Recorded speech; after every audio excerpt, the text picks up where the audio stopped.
আর CBI বিজেপির ভাই ভাই, আর ইডি আর ইনকাম ট্যাক্স বিজেপির ফান্ডিং বক্স। জোর করে টাকা তুলছে আর বিজেপির ফান্ডে দিয়ে দিচ্ছে।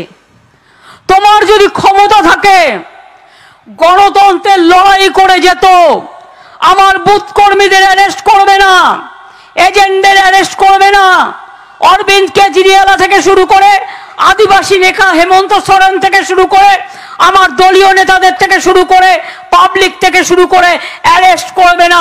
ইলেকশনে লেভেল প্লেইং ফিল্ড থাকা দরকার।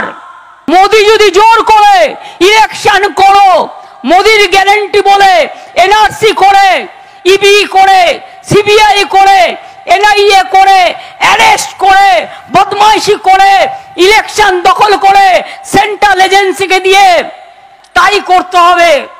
তাহলে জেনে রাখবেন, ভারতবর্ষের গণতন্ত্র পৃথিবীর সবচেয়ে বড় গণতন্ত্র।